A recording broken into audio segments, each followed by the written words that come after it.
কেমন যেন নবীদের চাইতেও হিকমত বেশি হয়ে গেছে আমাদের। উদউ ইলা সাবিলি রাব্বিকা বিল হিকমা, এই হিকমতের আদেশ তো নবীকে দেওয়া হয়েছিল। হে নবী, দাওয়াত দেন, হিকমতের সাথে দাওয়াত দেন, উত্তম উপদেশের সাথে দাওয়াত দেন। আরে নবীর ব্যাপারে কেউ যদি ধারণা করে নবীর হিকমত ছিল না তাই তায়েফে মার খেয়েছেন, নবীর হিকমত ছিল না তাই উহুদে তার দাঁত শহীদ হয়েছে, নবীর হিকমত ছিল না তাই চাচার বুক চিরে কলিজা বের করে চিবিয়ে খাওয়া হয়েছে, তাহলে সে ইসলামের মধ্যেই থাকতে পারবে না, তা সেই ইসলাম থেকেই বের হয়ে যাবে। আল্লাহ রাসূলের হিকমত ছিল না? মক্কার যুগে হকের কথা যখন প্রকাশ্যে বলেছে, যখন জিহাদও ছিল না, প্রতিরোধের বিধানও ছিল না, যখন আঘাতের জবাব প্রতিঘাত দিয়ে দেওয়া যেত না, যখন আদেশ ছিল ফাসবির সাবরান জামিলা ইন্নাহুম ইয়ারাউনাহু বাঈদা ওয়া নারাহু করিবা, হে নবী উত্তম রূপে ধৈর্য ধারণ করেন, ওরা দেখতে পাচ্ছে তোমার রবের ওয়াদা বড় দূরে, আমি আল্লাহ দেখতে পাচ্ছি তোমার রবের ওয়াদা বড় নিকটে, সুতরাং আঘাতের জবাবে প্রতিঘাত নয়, ফাফু ওয়াসফাহু হাত্তা ইয়াতি আমরুল্লাহ, ক্ষমা করেন, অপরাধ মার্জনা করেন, যতদিন না রবের আদেশ আসে, যতদিন না জিহাদের বিধান আসে, সবর করেন, ক্ষমা করেন, মার্জনা করেন। কই সেই সময়ও আমার নবী এক মুহূর্তের জন্য তো হককে চেপে রাখেন নাই। ইসলাম যে বিজয়ী ধর্ম, ইসলাম যে দুনিয়াতে এসেছে নিচে পড়ে থাকার জন্য নয়, উপরে প্রতিষ্ঠিত হওয়ার জন্য। আল ইসলামু ইয়ালু ওয়ালা ইউলা আলাই, এই ঘোষণা আল্লাহর নবী মদিনায় গিয়ে দেন নাই, এই ঘোষণা বদর উহুদের পরে দেন নাই, মক্কার যুগেই তিনি জানিয়েছেন ফাওয়াল্লাহি লাউ ওয়াদাউ শামসা ফি ইয়ামিনি ওয়াল কামারা ফি ইয়াসারি আলা আন আতরুকা হাযাল আমরা মা তারাকতুহু হাত্তা ইউযহিরাহুল্লাহ আও আহলিকা দুনাহু, আল্লাহর কসম করে বললাম যদি তোমরা আমার ডান হাতে আকাশের সূর্য এনে দাও, বাম হাতে এনে আকাশের চাঁদটাও রাখো, তারপরও আমি এই দিন ছাড়ব না যতদিন না আল্লাহ নিজে তার দিনকে বিজয়ী করেন অথবা আমি নবী শহীদ হয়ে যাই। তাদের মক্কার যুগেরই ঘোষণা, হয়তো শাহাদাত, হয়তো ইসলাম জিন্দা হবে, নতুবা আমি মুর্দা হব। এমন হবে না আমি জিন্দা থাকব ইসলাম মুর্দা হবে, যদি মরতে হয় তাহলে আমি মরব, কিন্তু আমি জিন্দা থাকব আর ইসলাম মরে যাবে, এটা তো মেনে নেওয়া যায় না। কেউ যদি আল্লাহর নবীর শানে জুলুম করে, নবীর শানে গুস্তাখি করে, বেয়াদবি করে, নবীকে নিয়ে বাজে মন্তব্য করে, নবীর কার্টুন ছাপে, নবী মা বালুল উম্মতি বাদা শাতমি নবীহা, নবীকে গালিগালাজ করা হলে যদি উম্মত নবীর ইজ্জতের হেফাজত না করতে পারে তাদের দুনিয়ায় বেঁচে থাকারই কোনো অর্থ থাকে না। একইভাবে তারা যদি উম্মতি হয় কিন্তু উম্মতি হওয়ার পরও ইন্না আকরামাকুম ইনদাল্লাহি আতকাকুম, আল্লাহ তাআলার নিকট সম্মানী হয়, মুত্তাকি বান্দা হয়, তাকে সাহায্য করাও আরো বেশি গুরুত্বপূর্ণ হয়ে যায়। একজন আলেম তার সহি জ্ঞানের কারণে, সহি কথার কারণে জালেমদের দ্বারা জুলুমের শিকার হলো, তাকে সাহায্য করা, তাকে জালেমের হাত থেকে উদ্ধার করা, বিপদে তার পাশে দাঁড়ানো, তার মাথার উপর ছায়া হয়ে যাওয়া, এটা প্রত্যেকের ঈমানি অবধারিত দায়িত্ব হয়ে যায়। তো যে কোনো ক্ষেত্রে আমাদেরকে শেখানোই হয়েছে এটা, ন্যায়ের পক্ষে থাকতে হবে, ইনসাফের পক্ষে থাকতে হবে, মাজলুমের পক্ষে থাকতে হবে। মাজলুম আল্লাহর যত বেশি প্রিয় হবে তাকে সাহায্য করাও তত বেশি গুরুত্বপূর্ণ এবং জরুরি হয়ে যাবে। আর জালেমকে সাহায্য করতে হবে এভাবে, তাকে জুলুম করতে দেওয়া যাবে না, তার লাগাম টেনে ধরতে হবে। এখন যদি সেই জালেম মাহফিলের পবিত্র স্টেজে উঠেও এখানে আল্লাহ তাআলার কোন প্রিয় বান্দা, কোন হকপন্থী আলেমের উপর জুলুম করতে শুরু করে, তাহলে মাহফিলের স্টেজের উপরই তাকে থামিয়ে দেওয়া, তাকে তার জুলুম থেকে ফিরানো এবং ওকে ওর জুলুমের প্রাপ্য বুঝিয়ে দেওয়া প্রত্যেকের ঈমানি দায়িত্ব হয়ে যাবে। নারায়ে তাকবীর, নারায়ে তাকবীর। তিনি ইসলামের শত্রু, হুশিয়ার সাবধান, আজকের মাহফিল সফল হোক, সফল হোক। আজকের দুনিয়ায় সবচাইতে বেশি যেই জিনিসের অভাব সেটা হলো পারস্পরিক সহযোগিতার মনোভাব। এটা দুনিয়াতে সবচাইতে বেশি অবহেলার শিকার হচ্ছে, সবচাইতে বেশি উপেক্ষা করা হচ্ছে। প্রত্যেকে কেমন যেন ইয়া নাফসি ইয়া নাফসি, যেটা করবে আখেরাতে সেটাই করতে শুরু করেছে দুনিয়ায়। সবাই শুধু নিজেকে নিয়ে ব্যস্ত, অন্যকে নিয়ে ভাবার যেন তাদের সময়ই নাই। অথচ আজকের দুনিয়ায় মুসলমানরা যদি আবারও ঘুরে দাঁড়াতে চায়, আবারও যদি নিজেদের হারানো মসনদ ফিরিয়ে আনতে চায়, আবারও যদি আল্লাহর জমিনে মুসলমানদের শিরগুলোকে উঁচু করতে চায়, তাহলে প্রত্যেকের সহযোগী হয়ে যেতে হবে। কালিমাকে কেন্দ্র করে, তাওহীদকে কেন্দ্র করে পারস্পরিক ঐক্যবদ্ধ হয়ে যেতে হবে। আল্লাহ রসুল সাল্লাল্লাহু আলাইহি ওয়াসাল্লামের জীবনীতে, তার সাহাবীদের জীবনীতে এর বাস্তবিক হাজারো নমুনা আমরা পেয়ে যাই। এমনকি এমন নমুনাও আমরা পাই, জীবন দিয়ে গেছেন কিন্তু নিজের ভাইকে নিজের উপর প্রাধান্য দিয়ে গেছেন। সেই ঘটনা তো সবাই জানেন। রাতের বেলা এক সাহাবীর ঘরে আল্লাহর রসুলের পক্ষ থেকে একজনকে মেহমান করা হল। রাতের বেলা যেই পরিমাণ খাবার তার ঘরে আছে, সেটা যদি মেহমানকে খাওয়াতে হয় নিজেরা খেতে পারবেন না, আর নিজেরা খেতে গেলে মেহমান ভাগে কিছু পাবে না। এখন স্ত্রীকে শিখিয়ে দিল, তুমি বাতি ঠিক করার নাম করে এমন ভান করবা যে কোনো কারণে বাতির আলো নিভে গেছে, বাতি আর আলো দিচ্ছে না। তো এখন অন্ধকারেই আমরা একসঙ্গে খেতে বসবো, আমরা খাওয়ার অভিনয় করব, বাস্তবে খাওয়ার মতো কিছু তো নাই। আর আল্লাহর রসুলের মেহমান খাবে, সে যেন টেরও না পায় আমাদের সামনে কোনো খাবারই নেই। আল্লাহর বান্দারা নিজেরা কষ্ট করে আরেক মুসলমানের জন্য একটু সুখের, একটু শান্তির, একটু পেট ভরার ব্যবস্থা করে দিয়েছে। সকালবেলা যখন রসুলের কাছে গিয়েছে, রসুল তাকে কোরআনের আয়াত শুনিয়ে দিচ্ছেন, দেখো সূরাতুল হাসরের এই আয়াতটা তো তোমার শানে নাজিল হয়েছে, আরে তুমি কি আমল করেছো, কোন আমলের বদৌলতে আল্লাহ সন্তুষ্ট হয়ে তোমার ব্যাপারে আয়াত নাজিল করে বলেছেন, ওয়ামান ইউকা শুহা নাফসিহি ফাউলাইকা হুমুল মুফলিহুন ওয়া ইউথিরুনা আলা আনফুসিহিম খাসাসা। তাদের গুণ হলো তারা অন্যকে প্রাধান্য দেয় নিজের উপর। এতে যদি কষ্ট হয় সেই কষ্টের ধার ধারে না, সেই কষ্টকে তারা উপেক্ষা করে না। তারা এটা দেখে না আমার কি হবে, তারা এটা দেখে আমার মুমিন ভাইয়ের কি হবে। প্রকৃতপক্ষে যাকে অন্তরের সংকীর্ণতা থেকে বাঁচানো হলো তারাই তো একমাত্র সফল। তো প্রকৃত মুমিনের শানই হয় এটা, সে নিজে কষ্ট করে কিন্তু মুমিন ভাইকে কষ্টের শিকার হতে দেয় না। আরে আবু জাহালের ছেলের ঘটনা সবাই জানেন। ইয়ারমুকের যুদ্ধে আহত হয়ে পড়ে আছে, মৃত্যু যন্ত্রণা শুরু হয়েছে। সেই সময় পানির কি পরিমাণ পিপাসা লাগে, বেচারা পানি পানি করে আওয়াজ দিল। সারা জীবন যুদ্ধ করে এসেছে মুসলমানদের বিরুদ্ধে, শেষ জীবনে গিয়ে ইসলাম গ্রহণ করার তৌফিক আল্লাহ তাআলা তাকে দিয়েছেন। এবার ইসলামের পক্ষের সৈনিক হয়ে ময়দানে নেমেছিল, কিন্তু শাহাদাত তাকে হাতছানি দিয়ে ডাকছে। সেই সময় পানি পানি বলে চিৎকার করলো। একজন তার কাছে পানি নিয়ে গেল, মুখের কাছে পানি নেবে এমন অবস্থায় পাশ থেকে আরেক ভাই পানি পানি বলে চিৎকার করলো। সে বলল আমার চিন্তা পরে হবে, আরে যাও না জলদি আমার ভাইয়ের কাছে নিয়ে যাও। দ্বিতীয় জনের কাছে নিয়ে গেল, সে মুখে পানি দিতে যাবে এমন অবস্থায় পাশ থেকে আওয়াজ আসলো। সে বলল আমার চিন্তা পরে হবে, আরে যাও না আমার মুমিন ভাইয়ের কাছে নিয়ে যাও। তৃতীয় জনের কাছে গিয়ে দেখা গেল সে শহীদ হয়ে গেছে। দ্বিতীয় জনের কাছে ফিরে এসে দেখলো সেও শহীদ হয়ে গেছে। প্রথম জনের কাছে ফিরে এসে দেখলো সেও শহীদ হয়ে গেছে। তিনটা প্রাণ কোরবান হয়ে গেল। পানি আর কারো খাওয়ার তৌফিক হলো না, কিন্তু জান দিয়ে গেল উম্মতের সামনে এই আদর্শ স্থাপন করে গেল। মুসলমান মরার সময়ও নিজের উপর নিজের ভাইকে প্রাধান্য দিয়ে যায়।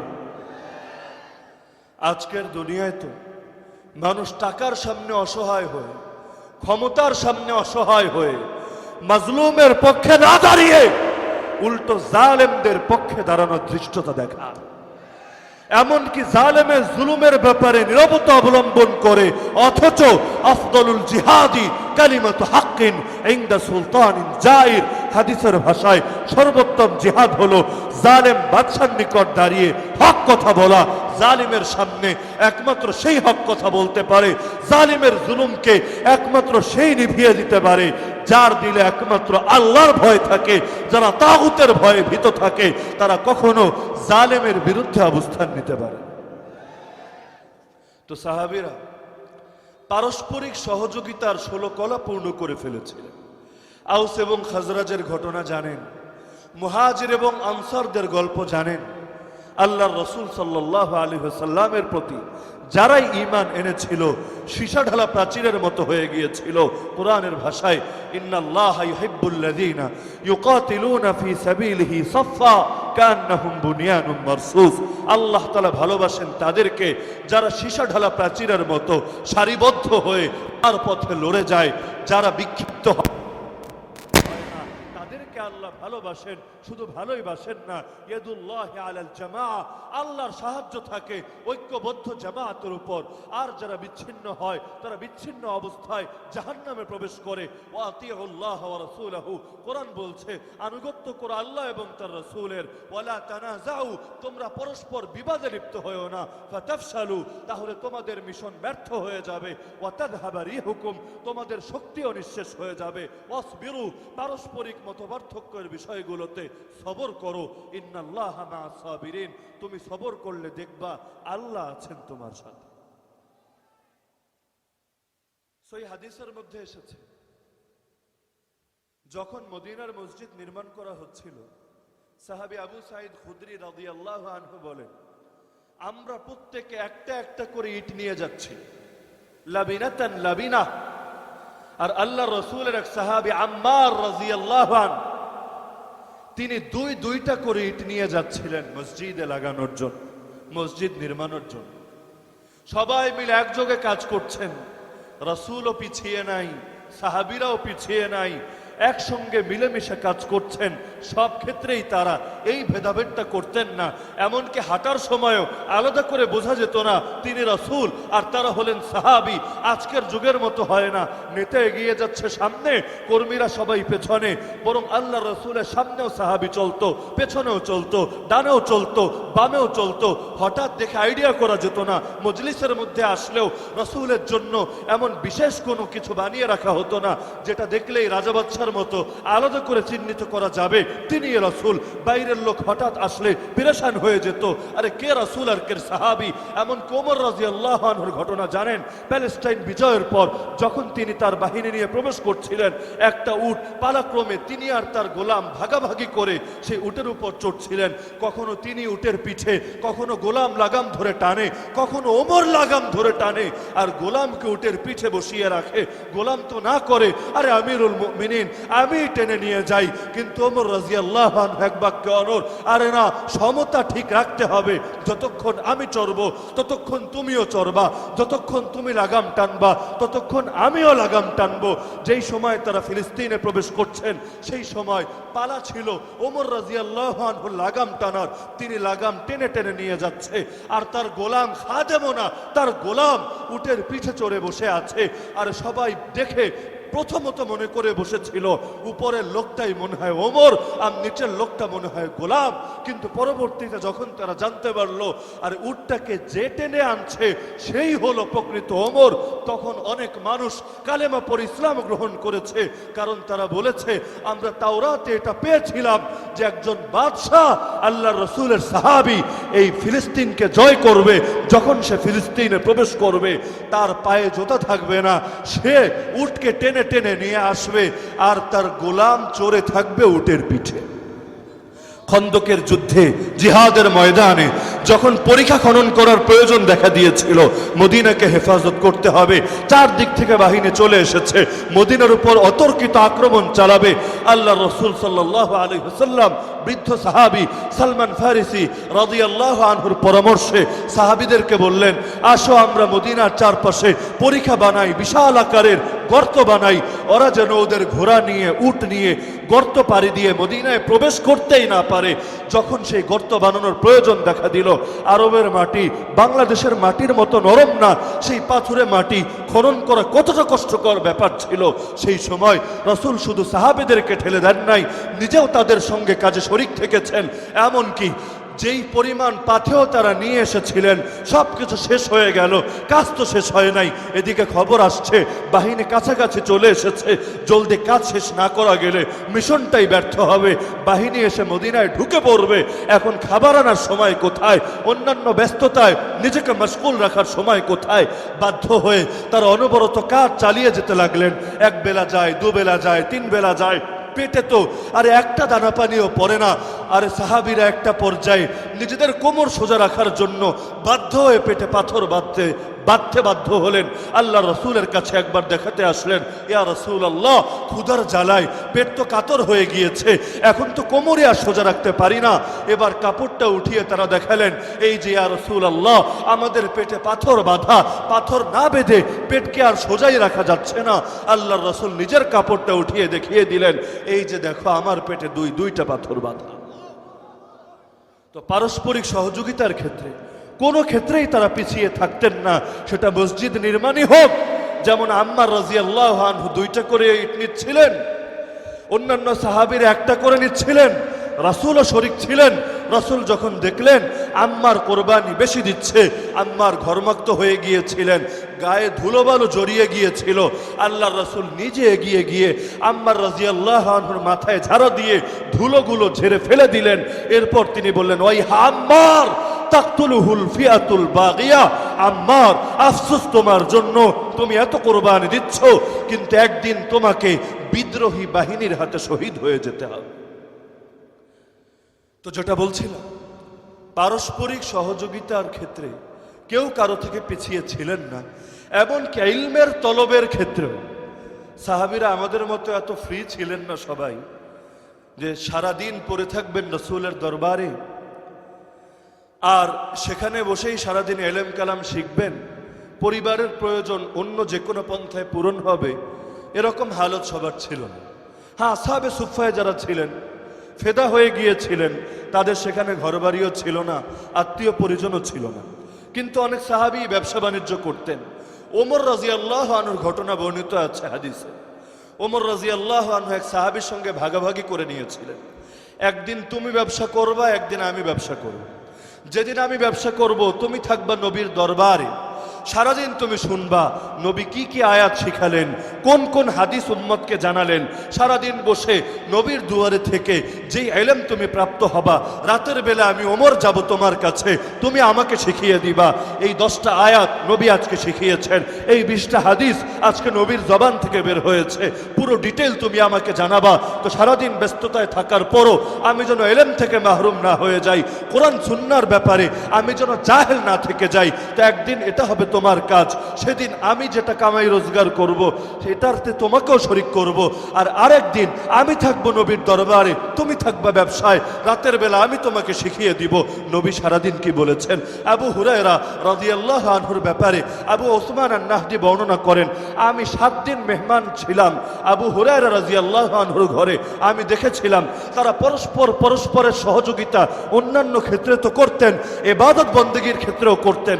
7 দিনের 7 রাতে আমি দেখতে পেয়েছি পুরো রাতটাকে 3 ভাগ করে নিয়েছিলেন।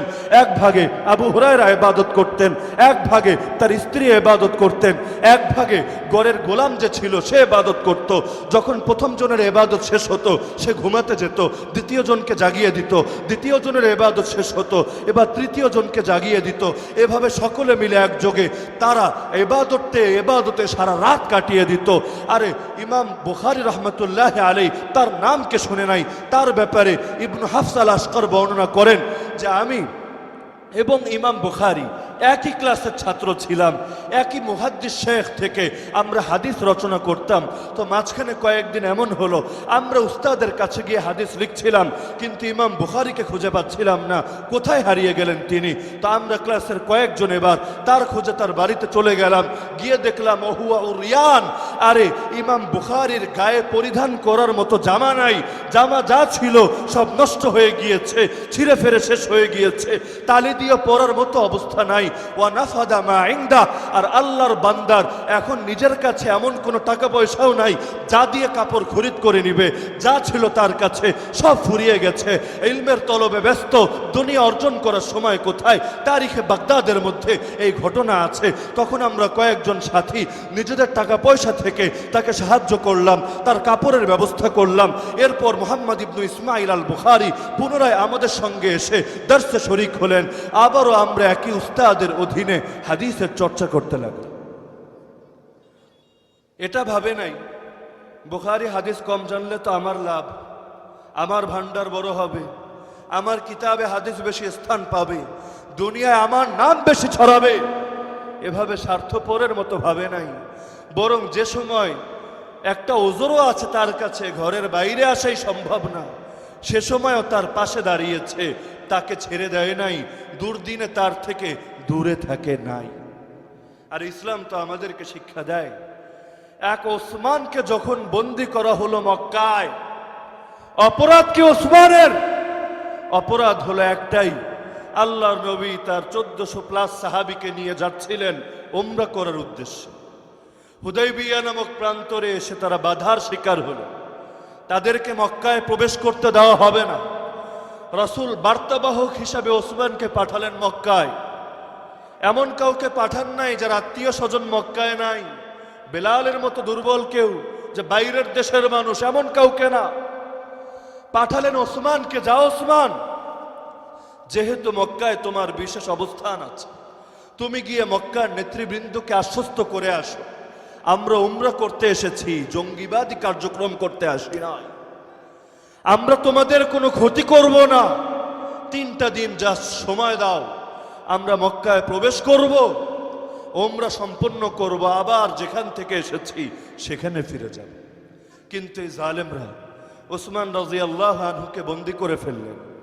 এক পর্যায়ে চারদিকে গুজব ছড়িয়ে পড়ল, মক্কার কুরাইশ নেতারা ওসমানকে শহীদ করে দিয়েছে।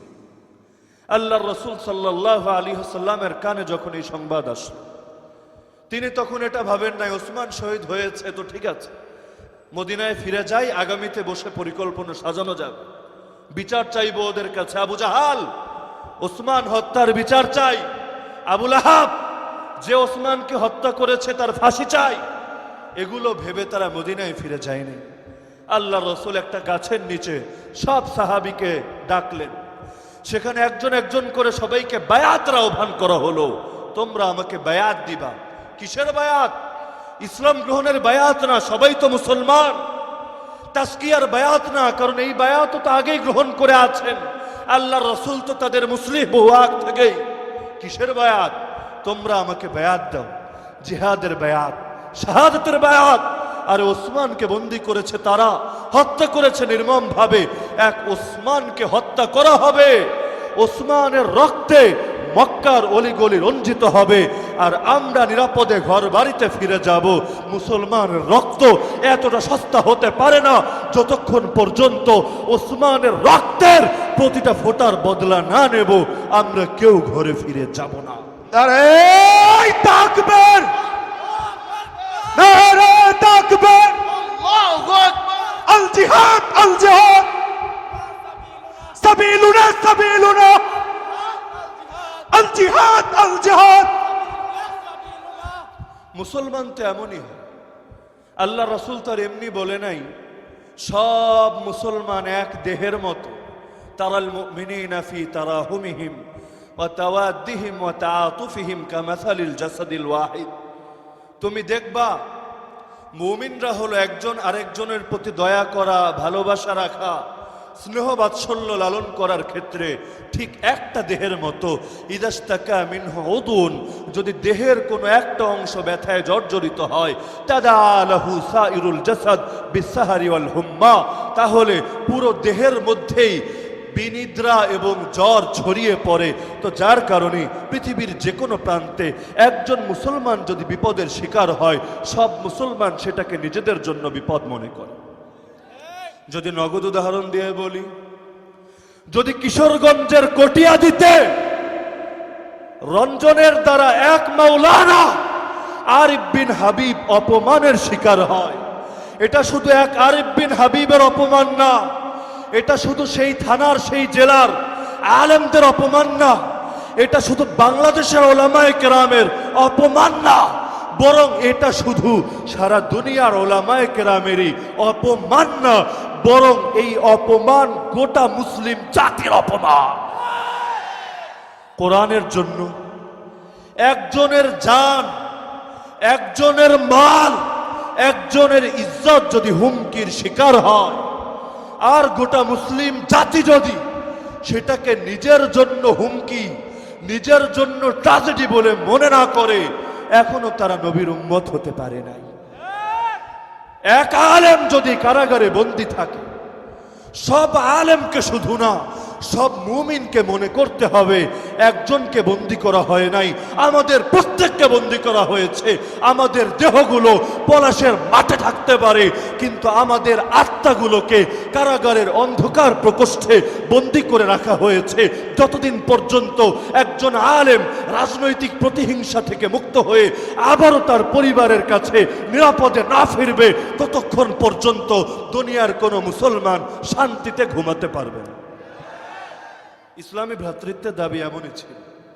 এক ওসমানের রক্তের বদলার জন্য কেন সবাই বায়াত আলাল মাউত, বায়াত আলা শাহাদা দিবে? এমনকি আল্লাহ রাসূল ডান হাত দিলেন, উপরে সব সাহাবীরা হাত রেখে রেখে বায়াত দিল। সর্বশেষ নবী বাম হাতটা উপরে দিয়ে বললেন, এই হাতটা ওসমানের পক্ষ থেকে দিলাম। আরে বায়াত নেওয়াই হচ্ছে ওসমানের জন্য, ওসমানের পক্ষ থেকে দিলাম মানেটা কি? মানে আমার দিল তো এটা মানছে না ওসমান তুমি নাই। আজকে যদি তুমি থাকতা, এই পবিত্র বায়াত থেকে তো তুমিও পিছিয়ে থাকতা না। ওসমান যুন্নুরাইন, জালিমরা তোমাকে দুনিয়া থেকে বিদায় করে দিয়েছে, কিন্তু দিল তো মানছে না। তো তুমি থাকলে যেভাবে তুমি বায়াত দিতা, এই হাতটাকে আমি তোমার হাত বলে গণ্য করে তোমার পক্ষ থেকে বায়াত দিলাম। নিচেও নবীর হাত, উপরেও নবীর হাত, মাঝখানে সব সাহাবীদের হাত। আল্লাহ কোরআনে আয়াত নাজিল করে দেন, ইন্নাল্লাযীনা ইউবাইউনাক ইন্নামা ইউবাইউনাল্লাহ। হে নবী, আজকে যারা তোমাকে বায়াত দিচ্ছে, আসলে তারা তোমাকে না, স্বয়ং আল্লাহকে বায়াত দিচ্ছে। ইয়াদুল্লাহি ফাওকা আইদিহিম, তোমাদের সবার হাতের উপর আল্লাহর হাত আছে। আপনি বলবেন, আল্লাহ তো এটা বলে দিলেই পারতেন নবী, ঘটনাটা গুজব, বাস্তব না এটা। প্রকৃত অবস্থা যাচাই না করে আবেগে বায়াত নিলেন কেন? একটু খোঁজ খবর নিশ্চিতভাবে নেন না। ওসমানকে তো হত্যা করা হয় নাই, ওসমান বেঁচে আছে। ওসমান যদি সেদিনই মরে যায়, ওমরের পরে খলিফা হলো কে? আলী রাদিয়াল্লাহু আনহুর আগে আমিরুল মুমিনিন ছিলেন কে? এই ওসমানই তো। তা আল্লাহ তাআলা চাইলে তো নিন্দা করতে পারতেন, কিন্তু আল্লাহ তাআলার কাছে মুমিনের জজবার অনেক দাম আছে। দুনিয়ার মানুষের কাছে দাম না থাকতে পারে, তারা বলতেই পারে এরা এত জোরে জোরে কথা বলে কেন, অন্যের দুঃখে এত দরদ দেখায় কেন? তাকে তো কিছু বলা হয় নাই, তার তো কিছু করা হয় নাই, তার এত গা জ্বলে কেন? আর অন্যের দুঃখে দুঃখী যদি না হতে পারি, অন্যের জন্য সর্বোচ্চ জজবা যদি না দেখাতে পারি, নবীর নামে কালেমা পড়ব কোন মুখে? আল্লাহ রসুলের এমন সাহাবীদের গল্প আপনারা জানেন। ইসলাম গ্রহণ করেছেন, নবী বলেছেন, দেখো মক্কায় তোমার ঘর বাড়ি আত্মীয় পরিজন কিছুই নাই। ইসলামের ঘোষণা দেওয়ার কারণে আমরাই বড় জুলুমের শিকার হচ্ছি। আপাতত গোপন রাখো খবরটা, প্রকাশ করার দরকার নেই। তুমি জানবা, আল্লাহ জানবেন, আমিও সাক্ষী আছি তুমি মুসলমান, দুনিয়ার কাউকে বলার দরকার নেই। কিন্তু হক ভেতরে প্রবেশ করার পর হককে তো চেপে রাখা বড় কষ্টকর। এই যুগের কথা আমি বলছি না, যখন হক চেপে রাখাই গর্বের বিষয়, বুদ্ধিমত্তার বিষয়। যে যত বেশি হক চেপে রাখতে পারে, তাকে তত বেশি হিকমতওয়ালা মনে করা হয়। কেমন যেন নবীদের চাইতেও হিকমত বেশি হয়ে গেছে আমাদের। উদউ ইলা সাবিলি রাব্বিকা বিল হিকমা, এই হিকমতের আদেশ তো নবীকে দেওয়া হয়েছিল। হে নবী, দাওয়াত দেন, হিকমতের সাথে দাওয়াত দেন, উত্তম উপদেশের সাথে দাওয়াত দেন। আরে নবীর ব্যাপারে কেউ যদি ধারণা করে নবীর হিকমত ছিল না তাই তায়েফে মার খেয়েছেন, নবীর হিকমত ছিল না তাই উহুদে তার দাঁত শহীদ হয়েছে, নবীর হিকমত ছিল না তাই চাচার বুক চিরে কলিজা বের করে চিবিয়ে খাওয়া হয়েছে, তাহলে সে ইসলামের মধ্যেই থাকতে পারবে না, তা সেই ইসলাম থেকেই বের হয়ে যাবে। আল্লাহ রাসূলের হিকমত ছিল না? মক্কার যুগে হকের কথা যখন প্রকাশ্যে বলেছে, যখন জিহাদও ছিল না, প্রতিরোধের বিধানও ছিল না, যখন আঘাতের জবাব প্রতিঘাত দিয়ে দেওয়া যেত না, যখন আদেশ ছিল ফাসবির সাবরান জামিলা ইন্নাহুম ইয়ারাউনাহু বাঈদা ওয়া নারাহু করিবা, হে নবী উত্তম রূপে ধৈর্য ধারণ করেন, ওরা দেখতে পাচ্ছে তোমার রবের ওয়াদা বড় দূরে, আমি আল্লাহ দেখতে পাচ্ছি তোমার রবের ওয়াদা বড় নিকটে। সুতরাং আঘাতের জবাবে প্রতিঘাত নয়, ফাফু ওয়াসফাহু হাত্তা ইয়াতি আমরুল্লাহ, ক্ষমা করেন, অপরাধ মার্জনা করেন, যতদিন না রবের আদেশ আসে, যতদিন না জিহাদের বিধান আসে সবর করেন, ক্ষমা করেন, মার্জনা করেন। কই সেই সময়ও আমার নবী এক মুহূর্তের জন্য তো হককে চেপে রাখেন নাই। ইসলাম যে বিজয়ী ধর্ম, ইসলাম যে দুনিয়াতে এসেছে নিচে পড়ে থাকার জন্য নয়, উপরে প্রতিষ্ঠিত হওয়ার জন্য।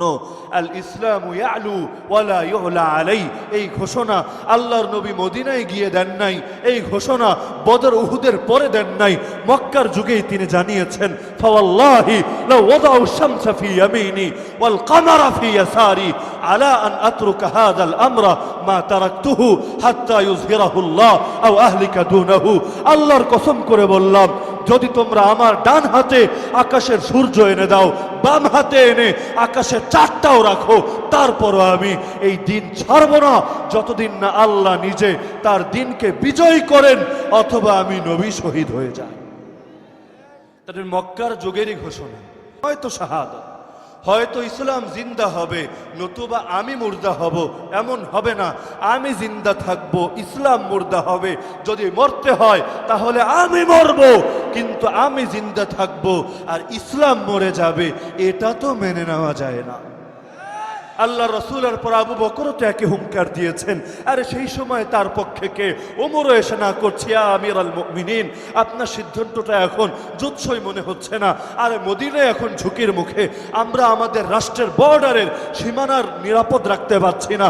ভয়, চারিদিকে সংবাদ আসছে, কখন না জানি বহিঃশত্রু আক্রমণ করে দেয়। আর আপনি এখন আছেন নবীর ইজ্জতকে হেফাজত করতে হবে, ভণ্ড নবীকে দমাতে হবে, ওদেরকে জাহান্নামে পৌঁছাতে হবে।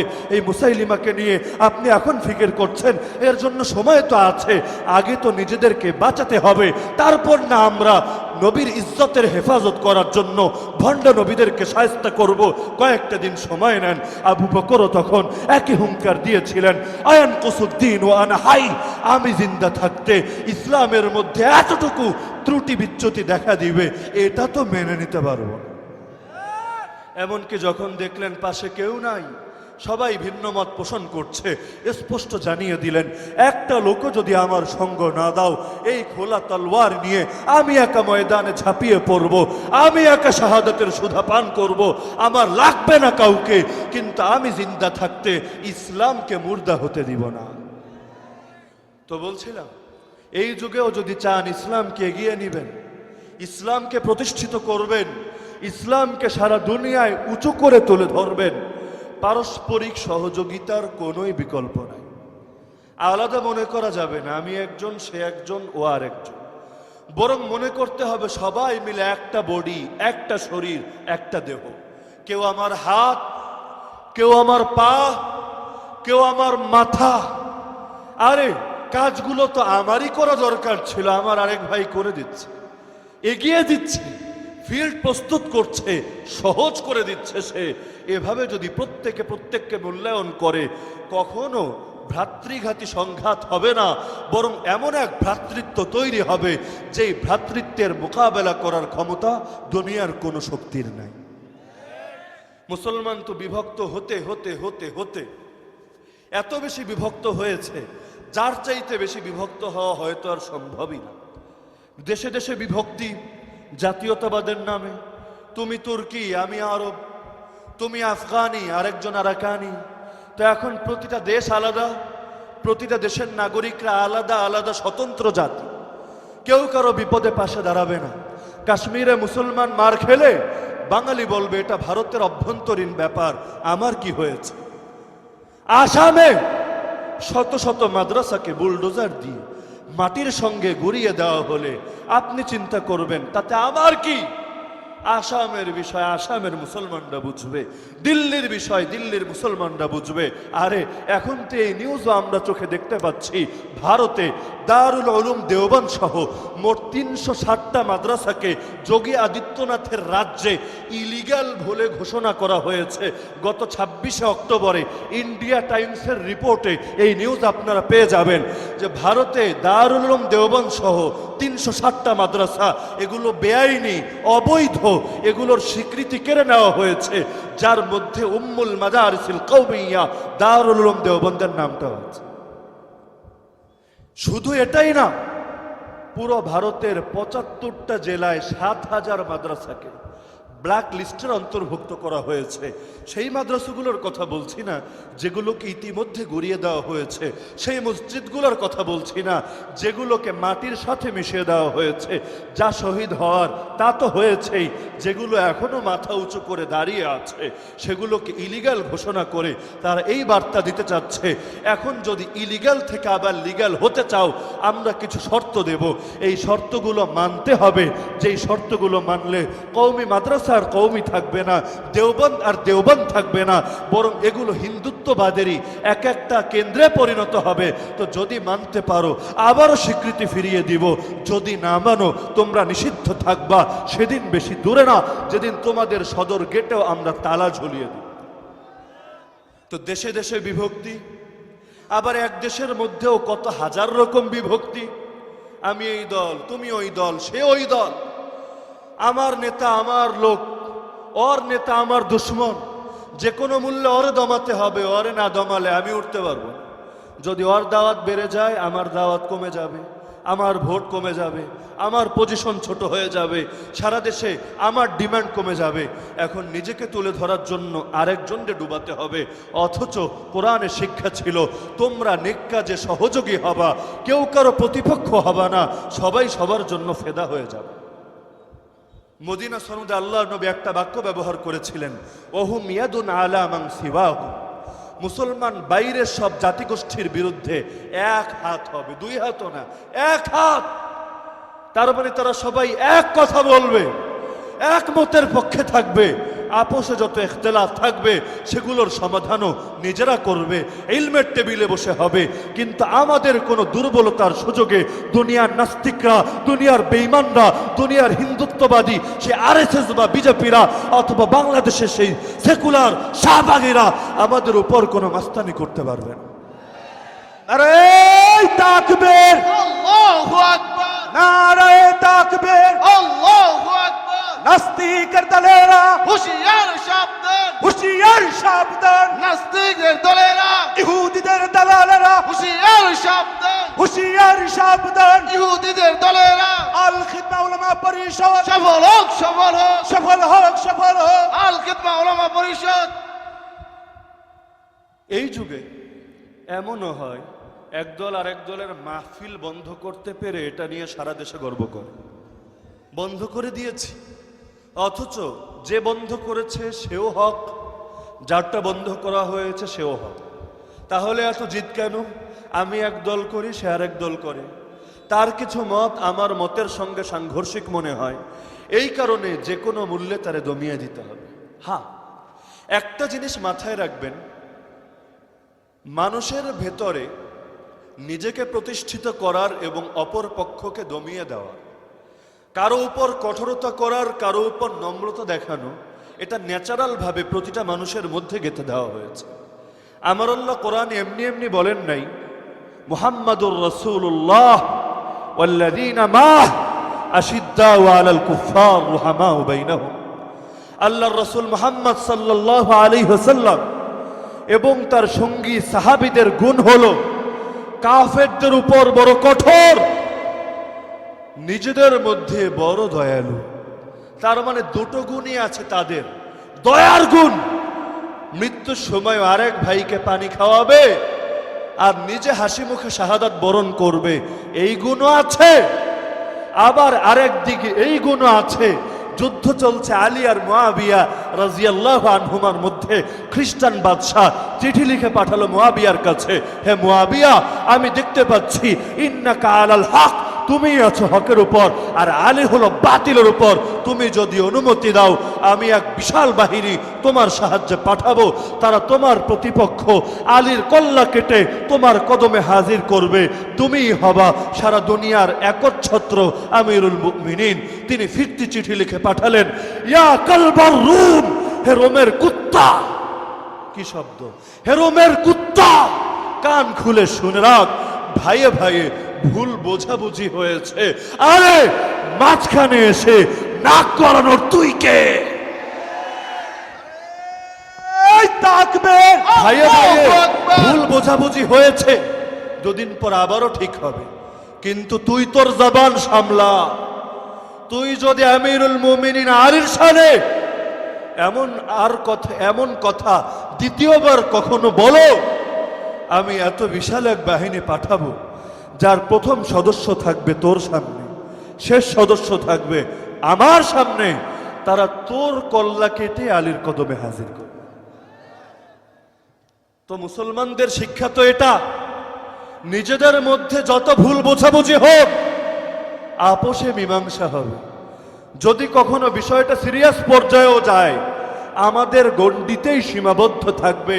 তাই বলে পশ্চিমারা, হিন্দুত্ববাদীরা, হিন্দুত্ববাদের দালালরা, নাস্তিকরা, বেঈমানরা, মুরতাদরা, শাতিমরা, সেকুলাররা, শাহবাগীরা কোনো সুযোগ পাবে না। ওরা কাটা দিয়ে কাটা তুলবে, এক দলকে দিয়ে আরেক দলকে দমন করবে। ইসলামপন্থীরা কোনোদিনও এটা হতে দেবে না, দিতে পারে না। আর যদি দেয়, ইসলামপন্থী পরিচয় এটা তাদের সঙ্গে সাজে না। তো বলছিলাম এই প্রকৃতিটা মানুষের ন্যাচারাল, সে কারো না কারো সঙ্গে দুশ্মনী রাখবেই, আবার কারো না কারো সঙ্গে বন্ধুত্ব রাখবেই। আমার আল্লাহ মানুষের ন্যাচারের মূল্যায়ন করেন। যৌনতা মানুষের ন্যাচারাল, এই কারণে ইসলামে বৈরাগ্যবাদকে হারাম করা হয়েছে। লা রাহবানিয়াতা ফিল ইসলাম, ইসলামে বৈরাগ্যবাদ নাই। তুমি সন্ন্যাসী হওয়ার নামে বিয়া করবা না, বাচ্চা নিবা না, সংসার করবা না, জঙ্গলে পড়ে থাকবা, ইসলামে এটা হারাম। কারণ দুদিন পর নিজেরও তো আর সামলাতে পারবা না, তো হালাল পন্থা বাদ দিয়ে ঠিকই হারাম পন্থা করবা। যেমন আজকাল অনেক চার্চে, অনেক গির্জায় এমন রিপোর্ট আসছে, মিডিয়ায় আপনারা নিজেরাও দেখেছেন। আরে গত সপ্তাহে পোপ ফ্রান্সিস নিজে পর্যন্ত স্বীকার করেছে যে আমাদের অনেক চার্চের বিশপ যারা, তারা নিজেরাই পর্নোগ্রাফিতে জড়িত। আর কত আকাম কুকাম করে গ্যারান্টি তো নাই।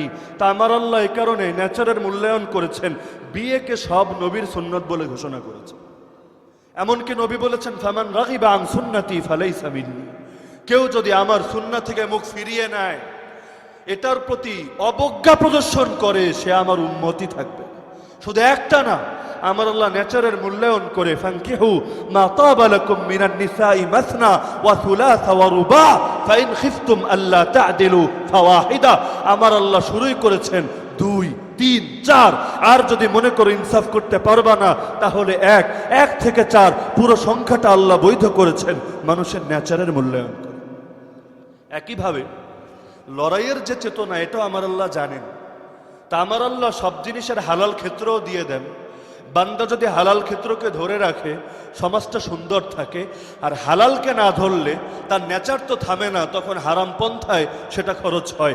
এখন লড়াইয়ের ক্ষেত্র আল্লাহ দিয়েছিলেন আশিদ্দাউ আলাল কুফার, আমাদের লড়াই হবে কাফেরদের বিরুদ্ধে, আমাদের লড়াই হবে দুশমনদের বিরুদ্ধে। কারণ আমরা আল্লাহকে ভালোবাসি, এ কারণে আল্লাহ যাদেরকে ভালোবাসেন তাদেরকেও ভালোবাসি। আল্লাহ ভালোবাসেন মুমিনদেরকে, সুতরাং আমিও প্রতিটা মুমিনকে ভালোবাসি। সে আমার দলের হলেও ভালোবাসি, ভিন্ন দলের হলেও ভালোবাসি, আমার দেশের হলেও ভালোবাসি, ভিন্ন দেশের হলেও ভালোবাসি, আমার ভাষার হলেও ভালোবাসি, ভিন্ন ভাষার হলেও ভালোবাসি। সে যেই হোক না কেন, যদি সে মুমিন হয়, যেহেতু আল্লাহ তাকে ভালোবাসেন, সুতরাং আমিও তাকে ভালোবাসি। আর আল্লাহ ঘৃণা করেন কাফেরদেরকে, কারণ আল্লাহর খেয়ে আল্লাহর পরে ওরা আল্লাহর অস্তিত্বকেই স্বীকার করে না। আরে অস্বীকৃতির চাইতে বড় নেমক হারামি কি হয়? যেই মা আপনাকে দুধ খাইয়ে পেলেছে, যেই মা নিজে কষ্ট করে করে সারা জীবন আপনাকে পেলে পুষে বড় করেছে, বড় হয়ে যদি সেই মাকে মা বলে স্বীকৃতি না দেন, টাকাওয়ালা হয়ে শহরে বিশাল প্রাসাদ বানিয়ে দারোয়ানকে বলে রাখেন কোনো বুড়া বুড়ি ঘরে ঢুকতে দিবি না, মা এসেছে, খবর পৌঁছেছে কানে, তাও বাড়িতে ঢুকতে দিলেন না, নিয়ে ফেলে আসলেন বৃদ্ধাশ্রমে, আপনার মা আপনার ব্যাপারে বলবে, আয় আল্লাহ এইরকম বাচ্চা যেন আর কারো ঘরে না আসে। এর চাইতে বেশি বেয়াদবি কোনো কিছুতে হবে না। আপনি খাবার দেন না, ওষুধ দেন না, এটাও কষ্টকর, কিন্তু এর চাইতে 1000 গুণ বেশি কষ্টকর হবে তাকে স্বীকৃতি যদি না দেন। আরে মাকে মা ডাকলে মায়ের মনটা এত খুশি হয়ে যায় কেন?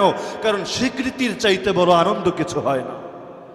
তা আল্লাহর খেয়ে আল্লাহর পরে প্রতিটা মুহূর্তে আল্লাহর নেয়ামত ভোগ করে যারা আল্লাহকেই স্বীকার করে না, আল্লাহর নবীকে স্বীকার করে না, আল্লাহর কিতাবকে স্বীকার করে না, আল্লাহর দ্বীনকে স্বীকার করে না, আল্লাহর শরীয়তকে স্বীকার করে না, শুধু এতেই সীমাবদ্ধ না, তারা আল্লাহর প্রদীপকে নিভিয়ে দিতে চায়। ইউরিদুনা ইউতফিউ নূরাল্লাহি বিআফওয়াহিহিম, তারা জমিনে আল্লাহর কথাকে বন্ধ করে দিতে চায়, আল্লাহর পথের সৈনিকদেরকে ধ্বংস করে দিতে চায়। তাহলে এদের চাইতে বড় নেমক হারাম আর কে হয়? একটা রাষ্ট্রের চোখে যুদ্ধাপরাধী, রাজাকার, রাষ্ট্রদ্রোহী এর চাইতে বড় কোনো অপরাধী হয় না। তাদের শাস্তি যে কঠোর হওয়া উচিত এই ব্যাপারে কেউ দ্বিমত করে না। যদি কেউ দ্বিমত করে তাকে উল্টো আইনের আওতায় আনার চেষ্টা করা হয়। আল্লাহর রাজ্য তো গোটা দুনিয়া। পৃথিবীর প্রতি ইঞ্চি ইঞ্চি মাটির মালিক কে? আরে বলে না কেন সবাই? পৃথিবীর প্রতিটা ইঞ্চি ইঞ্চি মাটির মালিক কে? আমেরিকার মালিক কি পুতিন? রাশিয়ার মালিক কি রাশিয়ার মালিক কি পুতিন? আমেরিকার মালিক বাইডেন? বরং পৃথিবীর প্রতিটা ইঞ্চি ইঞ্চি মাটির মালিক একজন। কে তিনি? আরে কে তিনি? বাড়িওয়ালা হয়ে নিজেকে মালিক মনে করা প্রতারণা। আপনাকে থাকতে দেওয়া হয়েছে, দখল দেওয়া হয় নাই। এই জমিন আল্লাহ থাকতে দিয়েছেন, আল্লাহ আপনাকে মালিক বানান নাই। আসল মালিক কে? এ কারণে তাআলা আলাহুল খালক ওয়াল আমর, কোরআন জানিয়েছে সৃষ্টি যার, বিধান চলবে তার। পৃথিবীর প্রতিটা ইঞ্চি ইঞ্চি মাটির মালিক যিনি, পৃথিবীর প্রতিটা ইঞ্চি ইঞ্চি মাটিতে রাজত্ব চলবে তার। সুতরাং আমাদের আর তাদের বলে কোনো ভাগাভাগি নাই। অনেক সময় অনেকে বলে, আবেগের বসে বলে, কেউ যদি হিন্দুত্ববাদীদের দালালি করে কেউ বলে ফেলে, যা তোরা দাদাবাবুদের দেশে চলে যা। আমি এই বাক্য বলি না, কারণ পৃথিবীর মধ্যে সব দেশ তো আমাদেরই। বিশ্বাস হয় না? চীন ও আরব হামারা, हिंदुस्तान हमारा, मुस्लिम है हम वतन है सारा जहां हमारा, तौहीद की अमानत सीनों में है हमारे, आशा नहीं मिटाना नाम निशा हमारा। अरे गोटा पृथिवीर मालिक আল্লাহ দুনিয়াতে নিজের কাছেই রেখেছেন, খলিফা বানিয়েছেন। প্রথম মানুষ আব্বা আদমকে, তারপর খলিফা হবে কারা? আমার আল্লাহ নিজাম দিয়েছেন, মুমিন কাফেরের ওয়ারিশ হয় না, কাফের মুমিনের ওয়ারিশ হয় না। তাহলে প্রথম খলিফা আদম, তারপরের খলিফাও হবে আরেক মুমিন, তারপরের খলিফাও হবে আরেক মুমিন।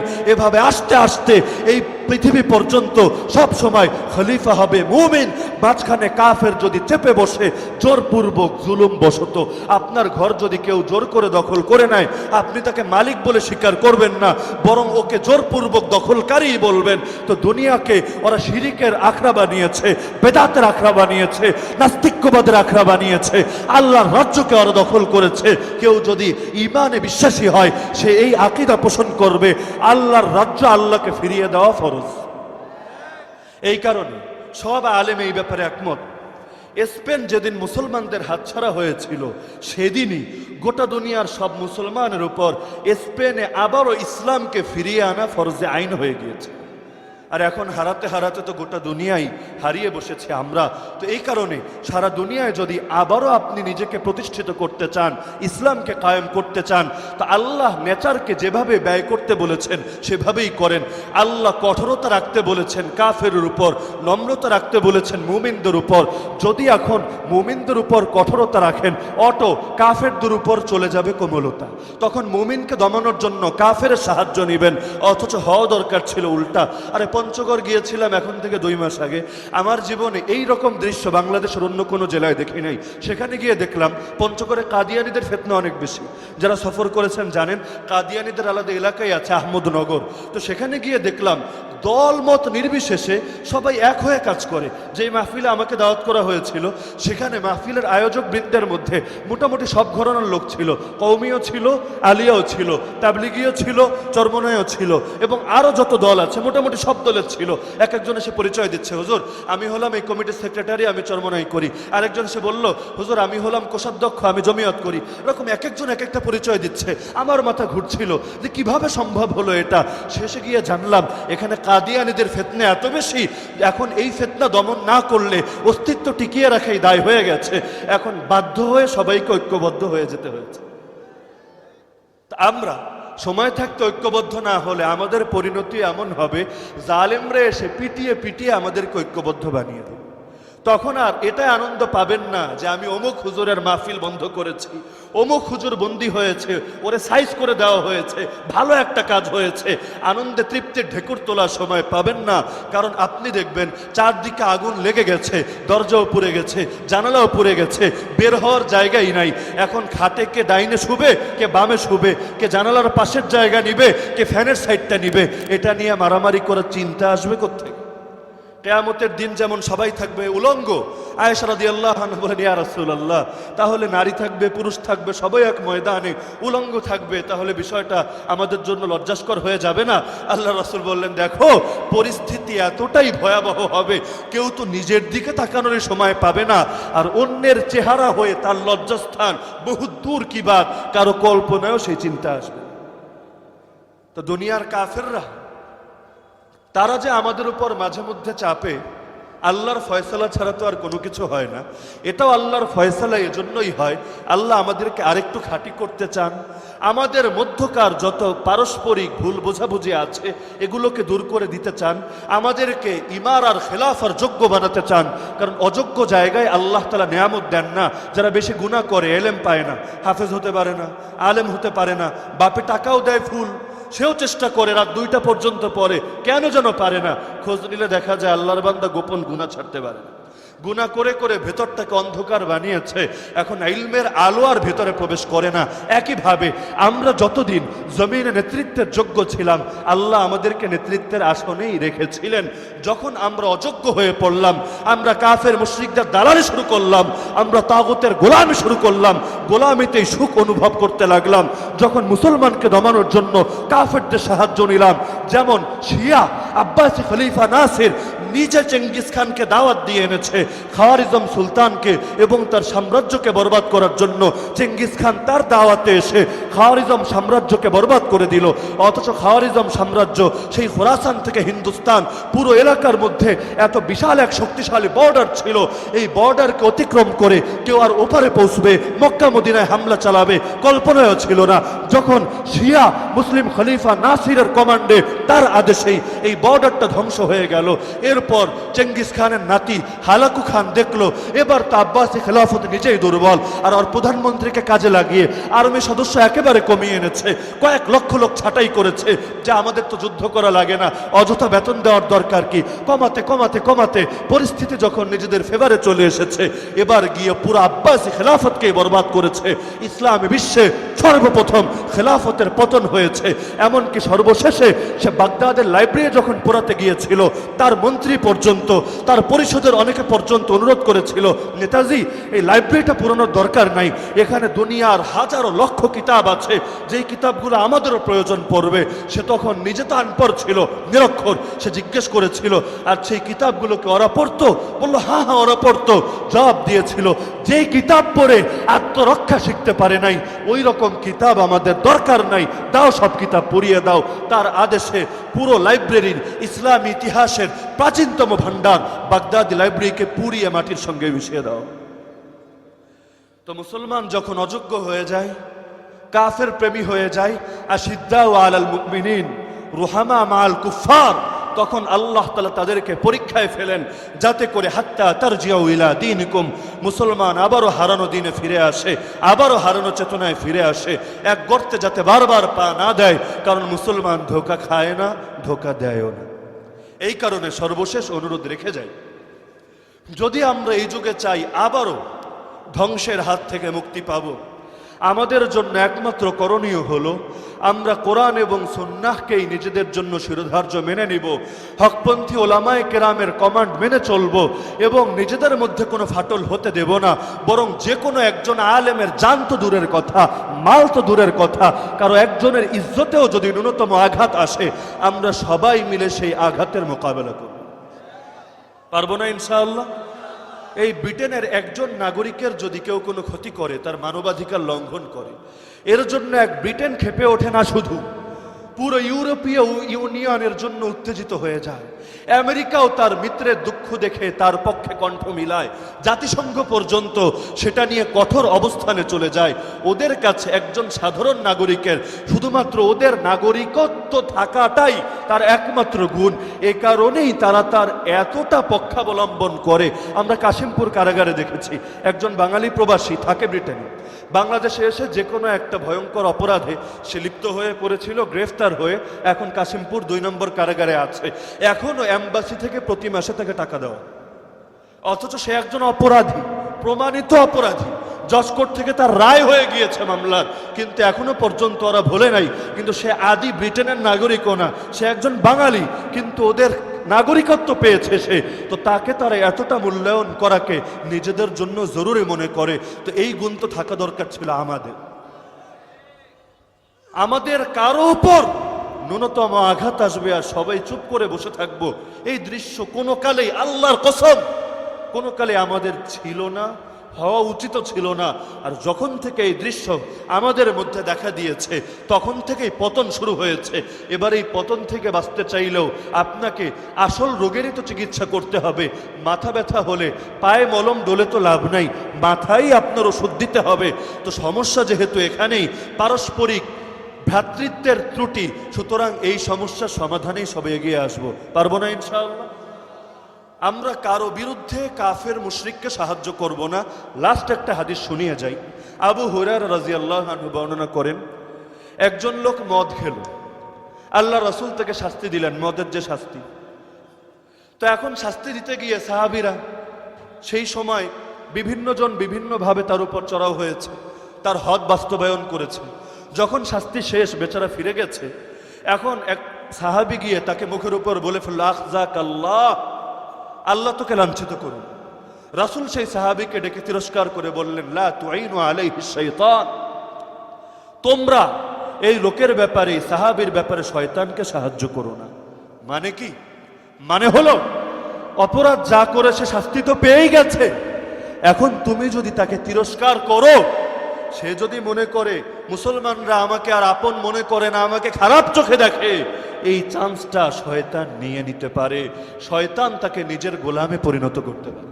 ওই তাবুক যুদ্ধে যেই 3 জন যায় নাই, আল্লাহ রাসূল এক ঘরে করে দিয়েছিলেন। এদের একজনের কাছে সেই খ্রিস্টান বাদশা চিঠি পাঠিয়েছিল, আমি দেখতে পাচ্ছি মুহাম্মদ তোমাকে অবমূল্যায়ন করছে, তুমি আমাদের দেশে চলে আসো, তোমাকে অনেক বেশি সম্মান ও মর্যাদায় আমরা আসীন করব। তখন তিনি আল্লাহর কাছে দোয়া করেছিলেন, আল্লাহ বড় ফিতনায় পড়ে গিয়েছি, এই ফিতনা থেকে তুমি আমাকে হেফাজত করো। তো এখন এই হাদিস থেকে আমাদের জন্য শিক্ষা এটা, মুসলমান যদি কেউ অপরাধও করে, ইসলামের আলোকে তার অপরাধের প্রায়শ্চিত্ত হয়ে যায়, আল্লাহ রাসূল এটা নিষেধ করলেন, তার ব্যাপারে শয়তানকে আর সাহায্য করো না, শয়তান যাতে তার ব্যাপারে চান্স নিতে না পারে। আল্লাহ তাআলা আমাদের সবাইকে হারানো ঐক্য আবারও ফিরিয়ে আনার, গোটা মুসলিম উম্মাহকে আবারও এক দেহ এক প্রাণের মতো হওয়ার তৌফিক দান করুন। আল্লাহ তাআলা আবারও সারা দুনিয়ায় ইসলামের ইজ্জত কায়েমের তৌফিক দান করুন। আল্লাহ তাআলা আল খিদমা ওলামা পরিষদ এবং আজকের এই মাহফিলকে কবুল করে নিন, আমিন। ওয়া আখিরু দাওয়ানা আলহামদুলিল্লাহি রাব্বিল আলামিন। সম্মানিত উপস্থিত